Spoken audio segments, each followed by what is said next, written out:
राधे राधे दर्शकों, कृष्ण एस्ट्रोलॉजी में आपका स्वागत है।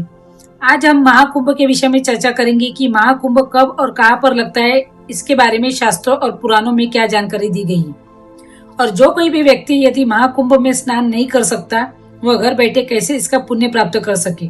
तो बने रहिए मेरी वीडियो में अंत तक, और वीडियो पसंद आए तो इसे लाइक और सब्सक्राइब करना मत भूलिए। समुद्र मंथन से जब अमृत कलश निकला, सब राक्षसों ने देवताओं को हराकर अमृत कलश को अपने पास रख लिया।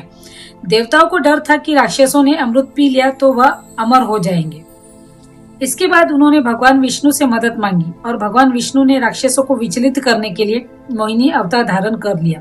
राक्षसों से अमृत कलश प्राप्त करने के लिए देवताओं ने भगवान इंद्र के पुत्र जयंत से भी मदद मांगी और जयंत को कौवे के रूप में राक्षसों से अमृत कलश लाने के लिए भेजा गया।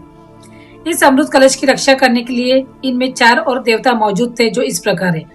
चंद्र देवता को कलश की रक्षा करनी थी, सूर्य देवता को कलश को टूटने से बचाना था, देव गुरु बृहस्पति को राक्षसों को रोकना था और शनि देवता को जयंत की निगरानी करनी थी ताकि वह कलश से सारा अमृत खुद ही ना पी जाए। जब जयंत एक कौवे का रूप धारण करके राक्षसों से संघर्ष करके अमृत कलश लेकर आ रहे थे, तब वह अमृत की 4 बूंदें 4 अलग अलग स्थान पर गिर गई। वह 4 स्थान ये है: हरिद्वार, प्रयाग, नासिक और उज्जैन। अमृत की बूंदें गिरते ही ये चारों स्थान पवित्र हो गए हमेशा के लिए, और मान्यता है कि तभी से इन चारों स्थानों पर कुंभ मेले का आयोजन हो रहा है। अब बात करते हैं कुंभ, अर्ध कुंभ, महाकुंभ, पूर्ण कुंभ। ये क्या होता है? तो देश के 4 स्थानों पर 12 साल में जो एक बार होता है उसे कुंभ कहा जाता है। अर्ध कुंभ 6-6 सालों के अंतराल पर होता है। ये हरिद्वार, प्रयागराज में होता है। और बात करें पूर्ण कुंभ की, जो 12 साल में एक बार होता है और ये सिर्फ प्रयागराज में आयोजित होता है। और जब 12 पूर्ण कुंभ पूरे हो जाते हैं, यानी कि 144 साल बाद जो लगता है, इसे कहते हैं महाकुंभ। और इस वर्ष 2025 में प्रयागराज में जो लगने जा रहा है वह है महाकुंभ।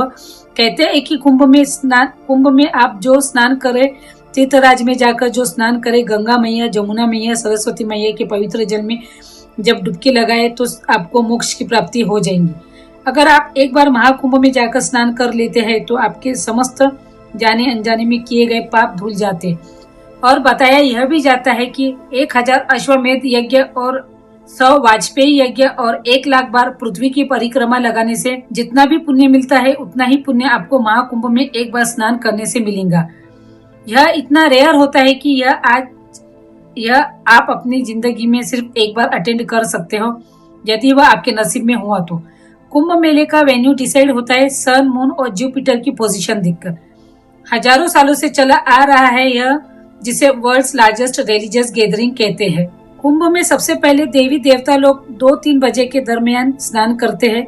उसके बाद साधु संत और बाद में आम जनता को स्नान करने का मौका दिया जाता है।